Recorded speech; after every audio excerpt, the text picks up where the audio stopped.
Okay, welcome back. So this video I'm going to be talking about making your Pokemon to the best of my ability. And so I'm on page 196 and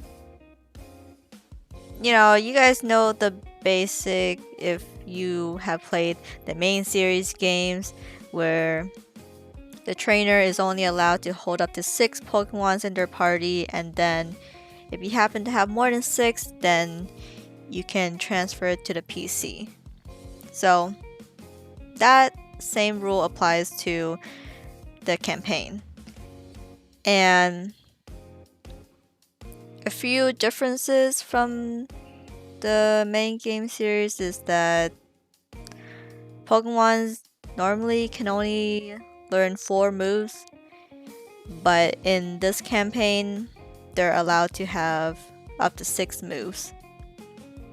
But there's a certain exception if if they have an ability that allows them to have an extra move slot or an extra move that they can have, then that extra move will not be counted towards the 6 move slot.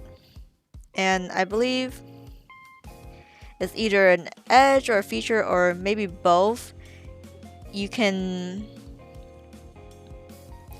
use tutor points to let your Pokemons learn an additional move that's not counted towards the move slot. But one thing different, I guess a few things different from making your Pokemon sheet and your trainer character sheet is that Pokemons, you don't need to worry about features. However, there are some edges that it can learn, but there's not a lot, thank goodness. So you don't really have to stress too much about it. The only part that's stressful is getting the correct number of stat points in your Pokemon stats. Now, in the last video, I did mention that Pokemons follow what I call a base stat relation, meaning that at the end there's a column that's in the current. Here, let me just show you real quick on an example. So I have Fungus here as my example sheet, and as you can see, in the end, these values in the current column are what we should focus on. And in the allocated column is where you distribute the total number of stats for your Pokemon. So the way it works is that, let me see.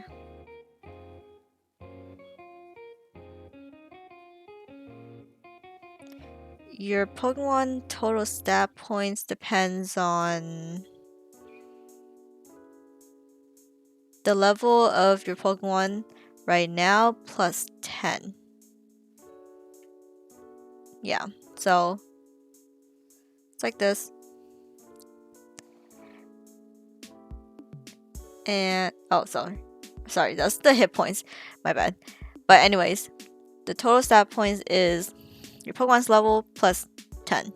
So in this case, Fungus is level 6. And so you add 6 to 10, so its total points that you can distribute from is 16. So why don't we just go ahead and do this together, or more like me showing you how to do it.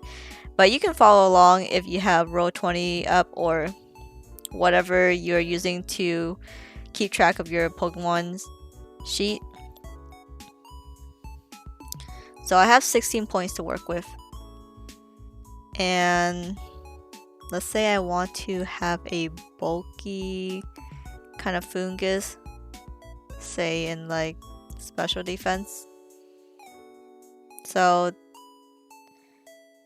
there isn't really a right and wrong way to distribute the points.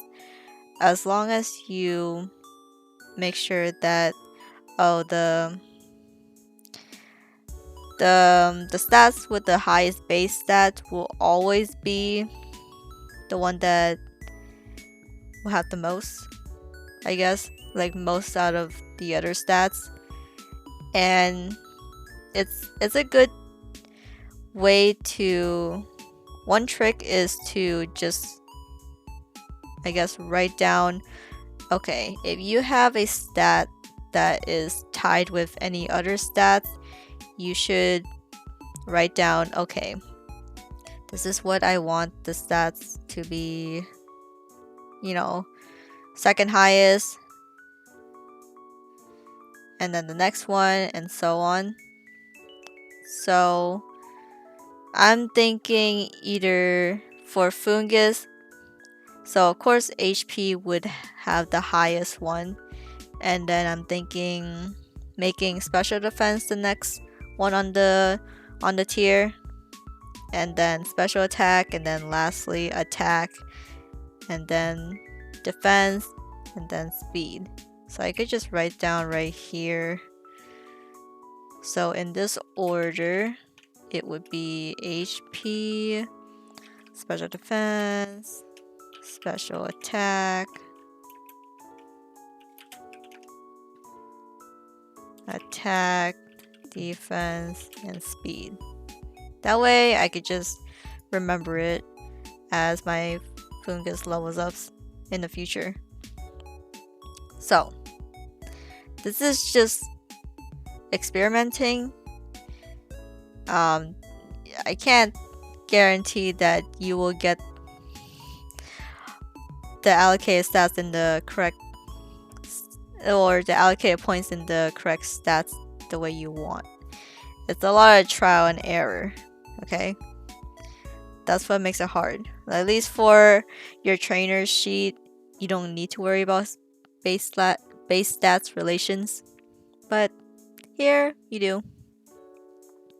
Okay, so I'm gonna try to just put 5 in for HP for now. So now I have 11 points left to distribute, and maybe I could put 4. I tend to just make the allocated points be close to each other, just to make it easier for myself. And the next one is special attack, so I guess I'll put that as a 3 for now, and then for attack, maybe 1? Okay, let's see what I have right now. So I have 8 plus 5, I have 13 stats, or allocated points that I use. And I have 3 more. So what I could do is just put 3 right here. Or I guess like if I want 1 in speed too, then I could do like that. Okay, so let me see if I have a total of 16 now. Okay, I do have 16. Now I have to check myself in the current stats. So I noticed that HP and special defense, or not special defense, special attack, they both have the same number. And I mentioned earlier, HP is supposed to be higher than special attack due to the base relations. So what do? Well, I could just take 1 point out of special attack and then put that other point somewhere else. I think I'll just put it in defense.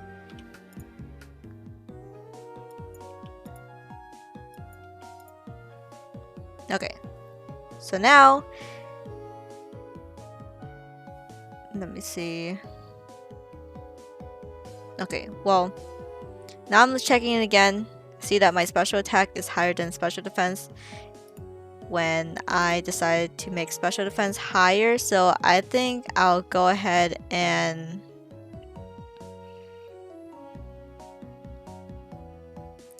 and adjust that.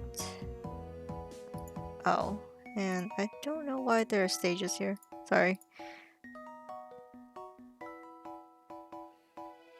Okay.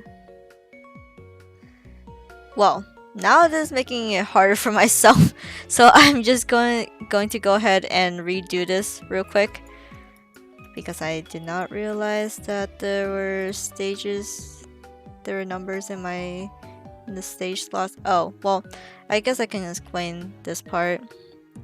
This column here is you only change it whenever your Pokemon uses a move that boosts their stats. Say like Calm Mind, Iron Defense. These are just the combat stages. And after the battle, you gotta remember to zero it out again. And one other thing I forgot to mention is the nature. This is, where's the page? For the GMs, when you create your wild Pokemon,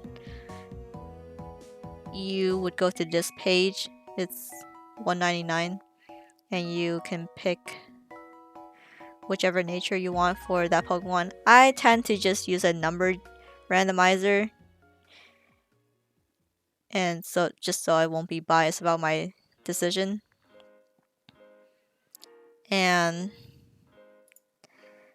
so when I randomized the nature, I got the nature Skittish for Fungus. Skittish is exclusive to the campaign. It's not found in it does not exist in the main series game. And so Skittish is plus speed minus HP. Now, the thing is, in this campaign, instead of gaining 1 extra stat in the speed, you would gain 2. So in the bonus, I would just put 2 here. And for HP, you only get minus 1 point. All the other stats, you can either subtract 2 or add 2. But for HP, you subtract 1 or add 1, depending on the nature. Okay. So that didn't really change my perspective on what to distribute my allocated stats with. So let's go back to the original plan. So HP will still be the first one. So I'm gonna put 5 again, and let's put 4 in special defense, and then 3 special attack. Let's put, I guess, 2 in attack. Let's put 1. Let's put 1 here. Okay, so let's see the total. It's 8, 11 plus 5. Okay, that's 16. Okay, so let me double check on my current column. I see that HP is still the highest, so that's correct. And special defense being the next one on the ladder, then special attack, and then attack, then defense, and speed. Okay, so we're all good. I'm done distributing the allocated points. Now, I do want to note that once your Pokemon evolves, they would have a different base stats. And that also means that you gotta redistribute your allocated stats. It can be tedious because you work so hard to find a great way to distribute the points, but guess what? You gotta do if your Pokemon happens to evolve. So, and it's good practice if you happen to catch more Pokemons. That way, you know, you'll remember how to distribute the points, and then make sure that you're meeting the base relations. Now, there's a loophole to not meet the base stat relations, and it depends on one Poke Edge. Now, Poke Edges can be taught to your Pokemon after training them. You have the option to let them learn a Poke Edge, and one specific Poke Edge that they can learn is called Attack Conflict. Now, this only applies to attack and special attack. The effect of this edge is that if you have if either your attack, let's give an example. Let's say your Pokemon's attack is much higher than their special attack. So you can teach your Pokemon this edge just so that you can have the other stats. You can have your special attack can surpass attack now, and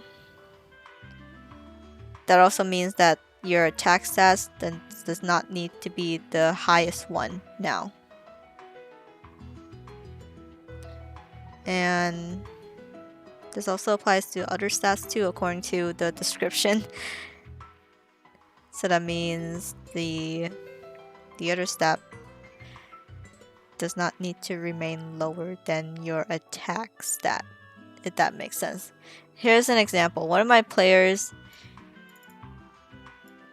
she has a Butterfree, and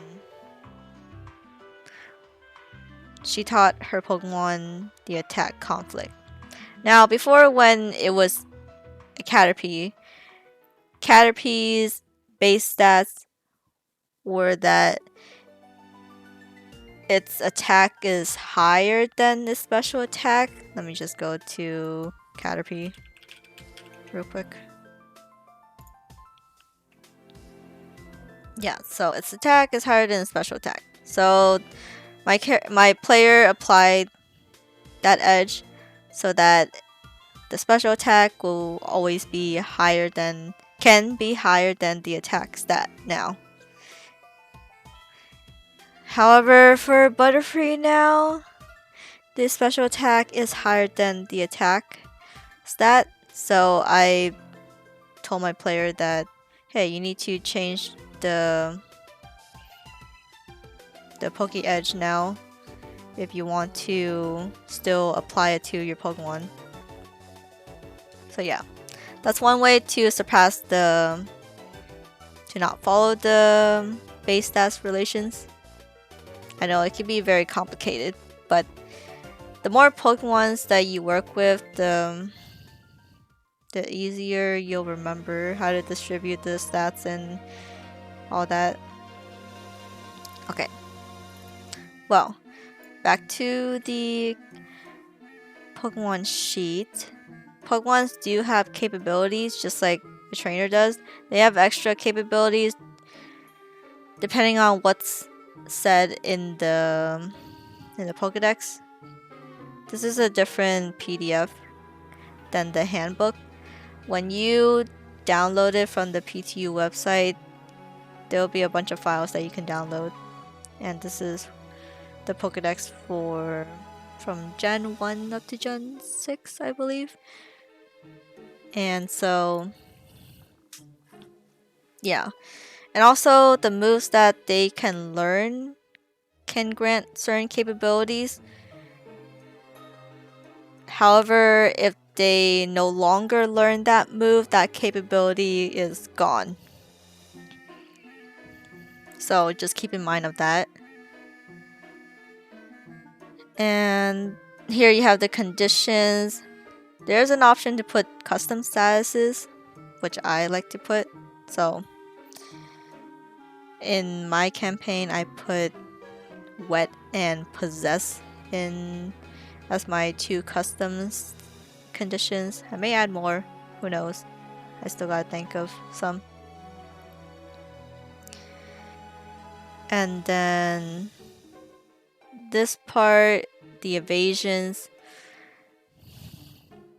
Okay, so I just want to briefly talk about the evasions section. So whenever you declare your Pokemon's move, there's a certain accuracy check that your Pokemon has to meet. And each move, well, most moves have an accuracy check. And let me just scroll down to give you an example. So let's say for Absorb, the accuracy check is 2. When you roll Absorb, you either have to meet a 2 or higher. If it's lower than 2 or it's a negative number, then it automatically misses, or the Pokemon obviously dodged it. It depends on how your GM likes to describe whether the move hits or not. And then, depending on certain moves, if in the descriptions it says that, okay, let's say for Ice Beam, if you roll an accuracy check of 18 or higher, then the opponent will freeze. That's the secondary effect of Ice Beam. And if your attacking move, if you roll for attacking move and you roll a nat 20, then it automatically crits. So you would just add the damage that's shown from the roll, and the opponent would subtract the damage and then add the additional value from the crit damage and subtract it from the Pokemon's HP, if that makes sense. And for the moves, a lot of moves, they have range. It shows like, okay, how far can this move go and how many targets would this move hit. And then you have the base damage, the damage base. Some abilities can boost the damage of a move. For example, like if you have Overgrow, then it will boost the grass type moves.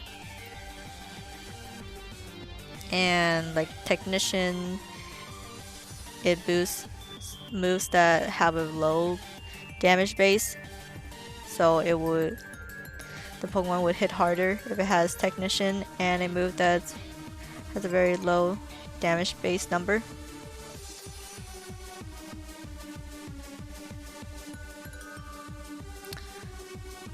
So the last part is using skills. These values that I obtain is from the Pokédex. That handbook shows whatever value the Pokemon can have. Now, for GMs, they don't usually have to follow this, but if they want to be very creative, they can, add extra skill values of their own to the Pokemon. Like maybe you can have a Fungus that actually has medicine education, for instance. So it all depends on the GM. But other than that, you normally just follow what's in the Pokédex handbook.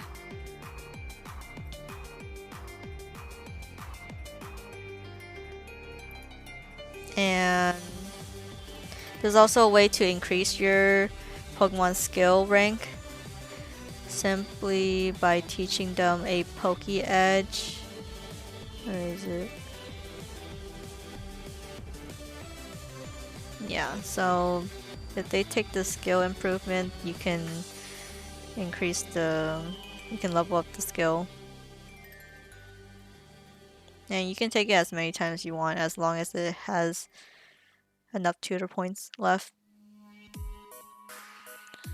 And as for the tutor points, the Pokemons gain an extra point for every 5 levels.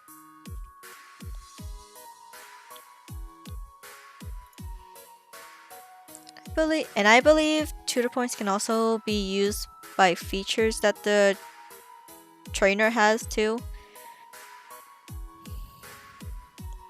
And there you have the abilities. In the PTU system, Pokemons can have up to 3 abilities. And they are ranked differently. You have the basic ability, the advanced, and then the third ability. I think it's called high ability, if I remember correctly. And so there's a certain level that your Pokemon has to reach to be able to learn a second and a third ability. And the first landmark is level 20, then the next one is level 40. There is a Poke Edge that you can teach your Pokemon so that they can learn more than 3 abilities, which is this one, Ability Mastery, but that costs 3 tutor points, and the prerequisite is level 60. So you would have to wait for a long time for your Pokemon to get to level 60. And then I think that's pretty much it for the moves too. They also have contest types. If your GM decides to include contests in the campaign. But for some reason, whenever you roll the move, it doesn't show the contest type and the effect. So you have to rely on the player to tell you, unless you have a cheat sheet with you to remember what move is for what contest type and what effect it does. Contest can be another topic for a different video, because there's just so much to cover for that one.